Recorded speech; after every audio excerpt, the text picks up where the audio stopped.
How's everybody doing tonight? This is Nathan with Hog and Beast Farm.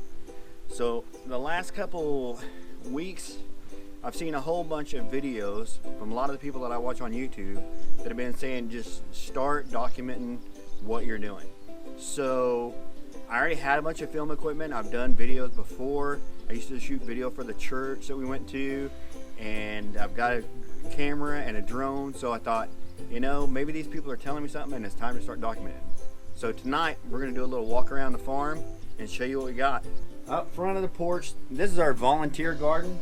When we first moved in, we put a bird feeder up here on the porch, and we're filling it up with bird seed to get the bird seed of the winter. It was nice to look at the birds. We had no idea that all that bird seed that you get in the bird seed mix, it'll grow stuff.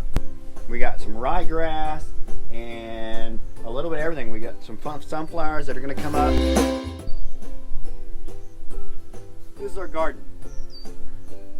Neither one of us go in a garden. Luckily, my mom lived with us. She's helping us out with the garden.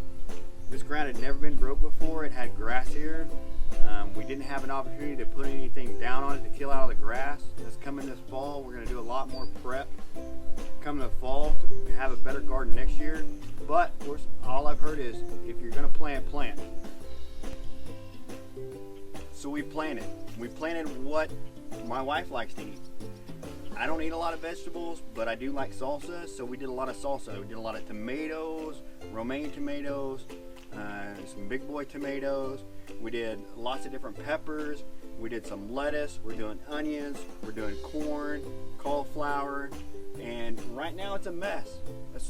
Our garden's a mess, so that's what we're gonna have to go with, and we're just taking care of all the plants we got, and we'll enjoy what harvest we get this year and prep for next year. Kristin was super tickled the day that I told her, hey, we've got some other vegetables in the garden.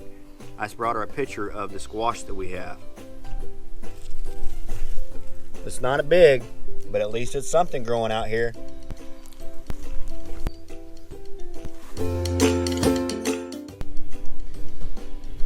And the last garden I'm going to talk about tonight, this is kind of our pretty garden. It's not going to grow anything that we eat, but it does give us some peace.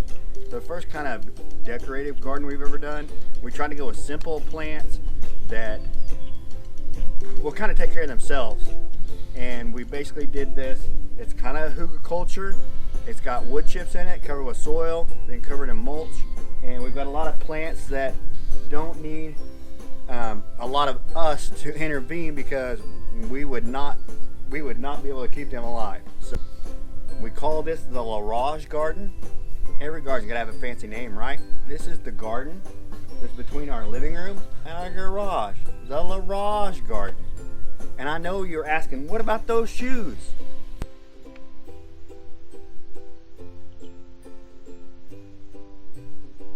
Well, thanks for coming and watching this video from Hog and Beast Farm. We appreciate you guys watching. Next video, we're gonna go around and show you all the animals we have right now. I know Kristin's wanting to add some more animals. We're trying to just get settled in with what we have and get a routine. We'll see y'all on the next video. Have a good night.